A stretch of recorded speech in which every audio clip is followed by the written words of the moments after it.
திருப்பத்தூர் பகுதிகளில் ஆயுத பூஜையை முன்னிட்டு 4000 வாடகை ஓட்டுநர்களுக்கு இலவச சீருடை வழங்கிய அமைச்சர்.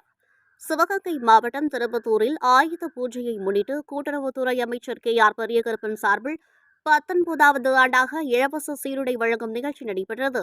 முதன்முதலாக கடந்த 2007ஆம் ஆண்டு திருப்பத்தூரில் சுமார் 750 வாடகை ஓட்டுநர்களுக்கு இலவச சீருடை கொடுத்து இந்த நிகழ்ச்சி ஆரம்பிக்கப்பட்டது.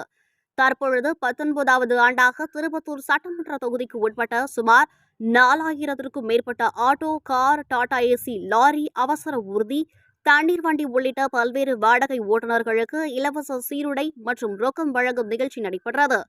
இந்த ஆண்டு புதிதாக சீருடையோடு இணைந்து குடும்ப தலைவிகளுக்கு ஒரு சேலையும் வழங்கப்பட்டது.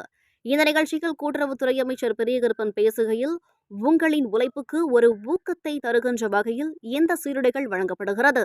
உங்களோடு இணைந்து மக்கள் பணியில் ஈடுபட்டுள்ள பொதுநல ஊழியன் என்ற அடிப்படையில் இதை நான் செய்ய தொடங்கினேன். முதலில் 750 முதல் 800 நபர்களுக்கு வழங்கப்பட்ட இந்த ஆடை தற்பொழுது படிப்படியாக உயர்ந்து 4000ற்கு தொட்டுள்ளது. இந்த எண்ணிக்கை பெருகுவதில் நானும் மகிழ்கிறேன். நீங்களும் வாழ்த்திக் கொண்டிருக்கிறீர்கள். நானும் வளர்ந்து கொண்டிருக்கின்றேன். இந்து, முஸ்லிம், கிறிஸ்துவர்கள் என மதங்களுக்கு அப்பாற்பட்டு கொண்டாடப்படும் விழா பொங்கல் மற்றும் ஆயுத பூஜை விழா. ஒருவரை ஒருவர் வாழ்த்திக் கொள்கின்ற ஒரு பரஸ்பரமான நாள்தான் இந்த ஆயுத பூஜை விழா என்றார். இந்த நிகழ்ச்சியில் திமுக மாநில செய்தி தொடர்பு குழு துணைத் தலைவர் மருது அழகுராஜ், முன்னாள் அமைச்சர் தென்னவன், திமுக ஒன்றிய செயலாளர் சண்முக வடிவேல், நகர செயலாளர் கார்த்திகேயன், பேரூராட்சி சேர்மன் கோகுலராணி, துணை சேர்மன் கான் முகமது, மாவட்ட மாணவரணி அமைப்பாளர் ராஜ்குமார், மாவட்ட விளையாட்டு மேம்பாட்டு அணி அமைப்பாளர் நாராயணன்,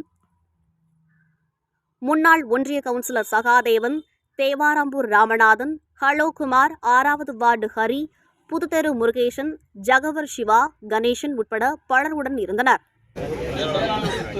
செயலாளர் முத்து அவர்களும் முத்தமிழறிஞர் கலைஞர் அவர்களுடைய அமைச்சரவையில் ஒரு அமைச்சராக பணியாற்றுகின்ற வாய்ப்பினை பெற்ற அந்த காலம் தொட்டு 19வது ஆண்டாக உங்களையெல்லாம் சந்தித்து உங்களுக்கு ஆயுத பூஜை வாழ்த்துக்களை தெரிவிப்பதோடு சீருடைகளை வழங்கி உங்களுடைய உழைப்புக்கு ஒரு அங்கீகாரத்தை, ஒரு ஊக்கத்தை, உற்சாகத்தை தருகின்ற வகையிலே உங்களோடு இணைந்து மக்கள் பணியில் ஈடுபட்டு இருக்கின்ற ஒரு பொதுநல ஊழியன் என்ற அடிப்படையில் இதை நான் செய்ய தொடங்கினேன். முதல்ல இது ஒரு 2007களில் வெறும் ஒரு 750 800 கிட்ட தான் இருந்துச்சு. படிப்படியாக உயர்ந்து இப்பொழுது 4000 என்ற எண்ணிக்கையை தொட்டிருக்கிறது. அந்த வகையில் எண்ணிக்கை பெருகுவதில் நானும் மகிழ்கிறேன். கொடுப்பதில் என்னடா இவ்வளவு கூடி போச்சேன்னு நான் வருத்தப்படுறதெல்லாம் மகிழ்ச்சி அடைகிறேன். அதே போல நீங்களும் என்னை தொடர்ந்து வாழ்த்தி கொண்டிருக்கிறீர்கள், நானும் வளர்ந்து கொண்டிருக்கிறேன். அந்த அடிப்படையில் இந்துக்கள், இஸ்லாமியர்கள், கிறிஸ்தவர்கள் என்று அவரவர்களுக்கு தனித்தனி பண்டிகைகள் உண்டு என்றாலும் கூட எல்லோரும் இணைந்து கொண்டாடுகின்ற மதங்களுக்கு அப்பாற்பட்ட ஒரு விழா, ஒரு நிகழ்ச்சி அப்படின்னா பொங்கலை சொல்லலாம். அதற்கடுத்து இந்த ஆயுத பூஜையை சொல்லலாம். ஒருவரை ஒருவர் வாழ்த்திக் கொள்ளுகின்ற ஒரு பரஸ்பரமான ஒரு நாள் தான் இந்த நாள் என்பதை இந்த நேரத்தில் தெரிவித்துக் கொண்டு,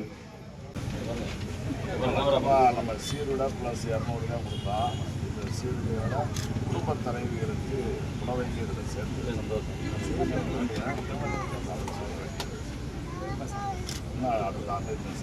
சரி சரி, நமக்கு 14 வண்டி இல்லைப்பா, சேர்த்து. சரி சரி, ரைட். அங்கே போயிட்டு சரி சரி, அடுத்தது ரைட். வாழ்த்துக்கள்ப்பா.